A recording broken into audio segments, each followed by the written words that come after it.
Assalamualaikum warahmatullahi wabarakatuh. Nama saya Rani Indah Safitri dari Prodi S1 Manajemen. Di sini saya akan mempresentasikan mata kuliah pengantar bisnis dari modul 1 hingga modul 3. Pada modul 1, kita akan menjelaskan tentang pengertian bisnis, tujuan bisnis, pelaku bisnis, dan perbedaan bisnis. Yang pertama, pengertian bisnis.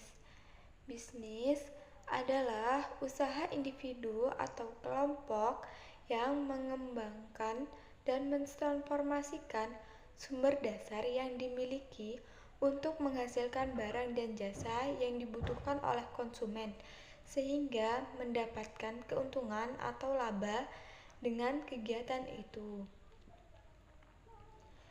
Dalam arti luas, pengertian bisnis adalah istilah yang menggambarkan semua aktivitas dan institusi yang memproduksi barang dan jasa dalam kehidupan sehari-hari. Yang kedua, tujuan bisnis. Seorang pembisnis sudah tentu memiliki tujuan yang jelas, antara lain 1. Kebutuhan yang beraneka ragam. 2. Kebutuhan dan keinginan. 3. Keuntungan atau laba. 4. Menciptakan lapangan pekerjaan bagi masyarakat. 5. Meningkatkan pertumbuhan ekonomi bagi masyarakat secara umum. Yang ketiga, pelaku bisnis. Pelaku bisnis ada 5. Yang pertama adalah karyawan. Karyawan atau pegawai yang direkrut memiliki peran penting dalam sebuah bisnis, yakni keberlangsungan bisnis itu sendiri. Yang kedua, penyedia material atau supplier. Supplier adalah salah satu pelaku penting yang dibutuhkan untuk membantu kelancaran dalam kegiatan proses produksi. Yang ketiga, pelanggan. Pelanggan adalah orang-orang yang kegiatannya membeli dan menggunakan suatu produk, baik barang ataupun jasa secara terus-menerus. Yang keempat, pengusaha. Pengusaha adalah orang yang paling vital dalam sebuah bisnis. Dialah orang yang berhak menentukan segala sesuatu yang terjadi dalam bisnis. Yang kelima, investor. Investor adalah pihak yang dapat menyandang dana untuk mewujudkan sebuah ide bisnis. Untuk mendapatkan investor, biasanya kamu memerlukan proposal rancangan usaha. Yang keempat, yaitu perbedaan bisnis. Pertama, bisnis kecil. Bisnis kecil umumnya pemilik jadi manajer.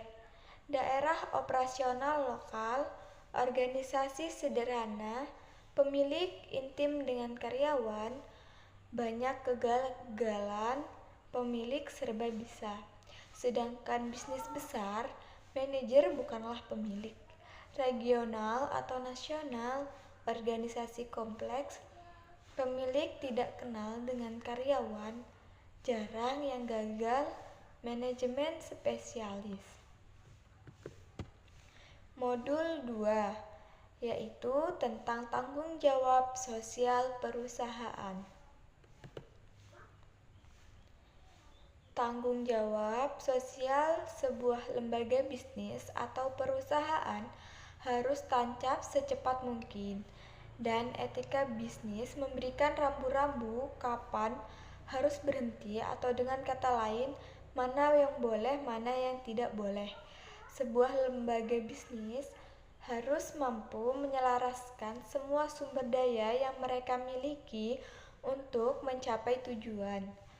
Dalam tanggung jawab sosial, perusahaan harus memperhatikan 5 aspek antara lain.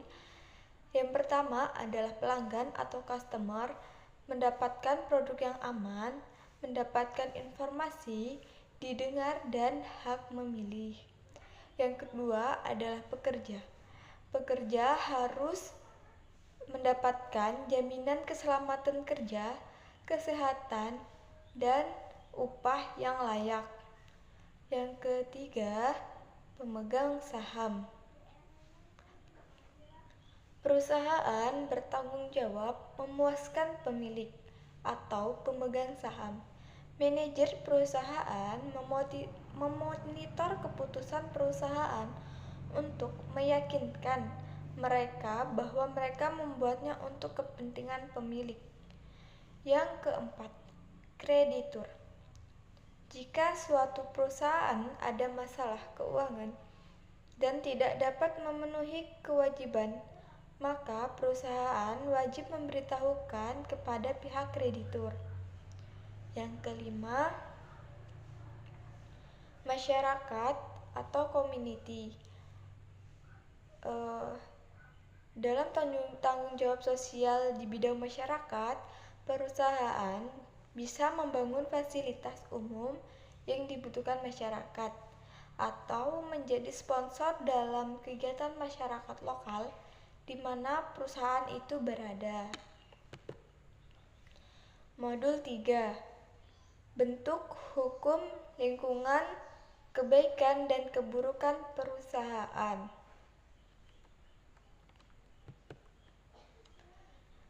Badan hukum perusahaan dibagi dua, yakni badan usaha yang termasuk berbadan hukum, yaitu seperti perseroan terbatas, perusahaan negara, perusahaan daerah koperasi, perjan, persero, dan yayasan. Sedangkan badan usaha yang tidak termasuk dalam badan hukum, yaitu seperti perusahaan perseorangan, CV, dan firma.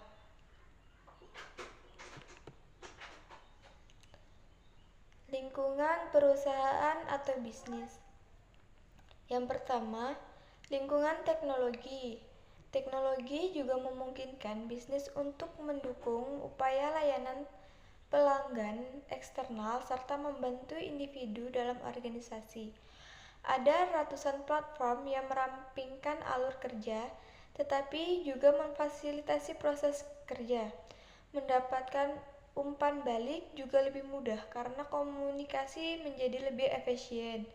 Yang kedua, lingkungan hukum dan politik. Kekuatan di luar perusahaan yang berasal dari pengaruh pemerintah terhadap bisnis, baik yang bersifat peluang maupun ancaman. Yang ketiga, lingkungan sosial budaya. Faktor sosial budaya yang berbeda juga mempengaruhi praktik, kebijakan, dan aktivitas bisnis. Budaya mempengaruhi selera dan gaya hidup. Karena itu, budaya juga mempengaruhi jenis produk dan layanan yang harus ditawarkan bisnis dan politik. Yang keempat, lingkungan bisnis. Seluruh unsur atau elemen yang dapat mempengaruhi perilaku dan kinerja organisasi untuk menciptakan pendapatan atau keuntungan bagian dari lingkungan secara langsung relevan bagi organisasi dalam mencapai tujuan. Kebaikan dan keburukan perusahaan. Yang pertama, perusahaan perseorangan. Kebaikannya yaitu umur usaha lebih panjang dan mudah didirikan. Sedangkan keburukannya yaitu modal terbatas, pertanggungjawaban tidak terbatas. Yang kedua, perusahaan perkongsian. Kebaikannya yaitu umur usaha lebih panjang dan lebih banyak modal yang dikumpulkan.